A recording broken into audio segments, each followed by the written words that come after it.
Welcome back to my YouTube channel linguistic and literature notes.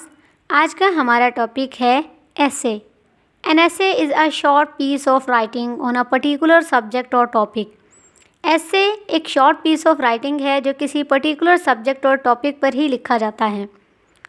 जो ऐसे है ये एक फॉर्मल वर्क है जिसके अंदर ऑथर एक्सप्लोर करता है, आर्ग्यू करता है और अपने पर्सपेक्टिव को प्रेजेंट करता है उस टॉपिक के बारे में जिस पर वो लिख रहा है। एसेज कॉमनली एकेडमिक सेटिंग के अंदर इस्तेमाल किए जाते हैं ताकि आइडियाज़ को एक्सप्रेस किया जा सके, इश्यूज़ को एनालाइज किया जा सके और इन्फॉर्मेशन को एक स्ट्रक्चर्ड वे के अंदर, एक कोहेरेंट वे के अंदर कन्वे किया जा सके।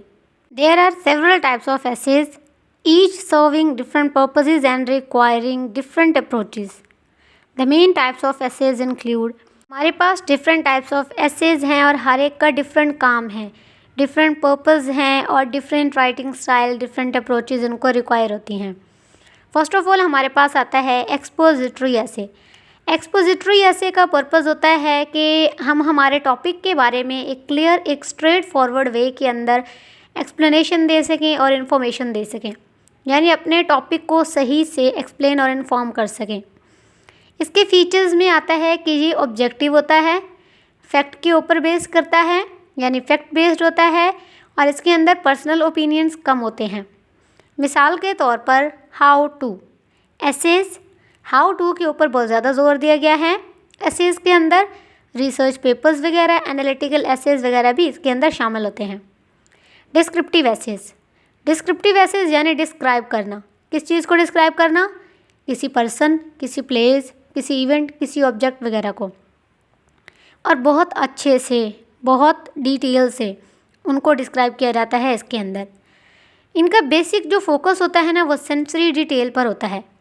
जो हमारे सेंसरी डिटेल्स हैं ना उनके ऊपर इसलिए ये फोकस करते हैं क्योंकि उसी के ज़रिए से हम अपने रीडर के अटेंशन को कैप्चर करते हैं। इसकी वजह से हम इसके अंदर विविड लैंग्वेज का इस्तेमाल करते हैं, विविड इमेजरी का इस्तेमाल करते हैं ताकि हमारा रीडर उस चीज़ को विजुअलाइज कर सके जिसको हम डिस्क्राइब कर रहे हैं। देन हमारे पास आते हैं नैरेटिव एसेज, यानी कोई कहानी सुनाना, कोई इवेंट नरेट करना, कोई एक्सपीरियंस नरेट करना, और ये ज़्यादातर राइटर के पर्सपेक्टिव से ही होते हैं, यानी राइटर के पॉइंट ऑफ व्यू से होते हैं।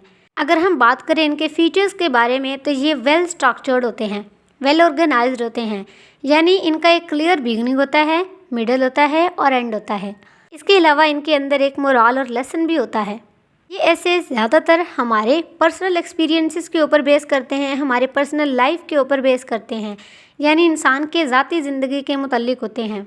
पर्सुएसिव और आर्गुमेंटेटिव एसेज से मुराद है कि हमने अपने रीडर को परsuade करना होता है, यानी मनाना होता है कि हम जो कुछ भी कह रहे हैं, हमारा जो पॉइंट ऑफ व्यू है वो बिल्कुल सही है, और इसके लिए हम लॉजिकल रीजनिंग का इस्तेमाल करते हैं, एविडेंस का इस्तेमाल करते हैं।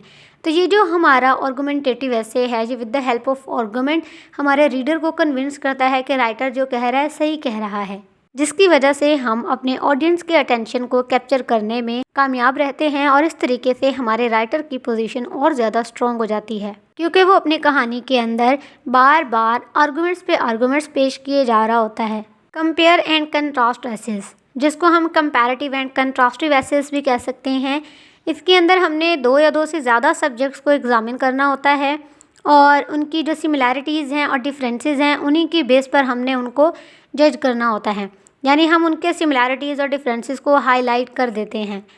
तो इस तरीके के जो एसेज होते हैं ना, इनके अंदर हमें क्रिटिकल थिंकिंग की ज़रूरत होती है ताकि हम अपने जो की पॉइंट्स हैं उनके कंपैरिजन और कंट्रास्ट को आइडेंटिफाई कर सकें। तो इस तरह के कंपैरिजन एंड कंट्रास्ट के लिए हम साइड बाय साइड फॉर्मेट भी इस्तेमाल करते हैं। नेक्स्ट हमारे पास आता है काज एंड इफेक्ट ऐसे। काज एंड इफेक्ट ऐसे से क्या मुराद है कि इसके अंदर हमने उसके रीजंस और उसके जो रिजल्ट्स हैं उनको देखना होता है कि आखिर क्या वजह बनी है, वो चीज़ हुई है और उसके कॉन्सिक्वेंसेस, उसके रिजल्ट्स क्या निकले हैं। इस ऐसे के आउटलाइन में क्या आएगा कि इसके अंदर हम इवेंट्स, एक्शंस और उनके जो आउटकम्स हैं इनके दरमियान में रिलेशनशिप को देखेंगे। नेक्स्ट हमारे पास आता है एनालिटिकल ऐसे। एनालिटिकल ऐसे किसी टॉपिक को एनालाइज करना, किसी वर्क को एनालाइज करना, जैसे कि कोई बुक, कोई मूवी, कोई पीस ऑफ लिटरेचर वगैरह, और उसको बहुत ही डेप्थ के अंदर एनालाइज करना और कुछ पार्ट्स में डिवाइड करना, ताकि उसके कंपोनेंट्स को अच्छे तरीके से एनालाइज किया जा सके। इसके लिए हमें क्रिटिकल थिंकिंग और डिटेल्ड एग्जामिनेशन की ज़रूरत होती है कि कैसे और क्यों कोई चीज़ काम कर रही है, बजाय इसके कि हम उसको समराइज़ कर दें। क्रिटिकल एसेस से मुराद है कि हमने किसी पीस ऑफ वर्क के ऊपर क्रिटिसिज्म करना है, यानी कि उसको इवेलुएट करना है, उसको क्रिटिक करना है। जैसे कोई किताब, कोई आर्टिकल, कोई परफॉर्मेंस वगैरह, उसके अंदर हमने उसके स्ट्रेंथ, उसके वीकनेसेस को डिटर्मिन करना होता है कि उसके कौन से जो पहलू हैं उनमें ज़्यादा उसे फोकस की ज़रूरत है और कौन से उसके स्ट्रेंथ हैं। जो राइटर है वो हमें ओपिनियन बेस्ड एनालिसिस और एविडेंस देता है ताकि हम एक कंस्ट्रक्टिव फीडबैक हासिल कर सकें। We can conclude that each type of essay requires different strategies for writing, but they all emphasise clear communication, logical structure and supporting evidence. यानी हर टाइप ऑफ एसे के लिए हमें डिफरेंट स्ट्रैटेजीज़ चाहिए कि हम इसको इस तरीके से लिखें, लेकिन ये सारे किस चीज़ पर जोर देते हैं? क्लियर कम्युनिकेशन पर, लॉजिकल स्ट्रक्चर पर और सपोर्टिंग एविडेंस पर, जिसकी वजह से हमें उस एसे के बारे में डिटेल मिलती है और उसकी समझ आती है। Thank you so much for your participation. Video पसंद आई है, वीडियो को लाइक करें, चैनल को सब्सक्राइब करें और बेल आइकन को प्रेस करना ना भूलना, ताकि इस तरीके की मज़ीद वीडियोज़ आप लोगों को टाइम पर मिल सकें।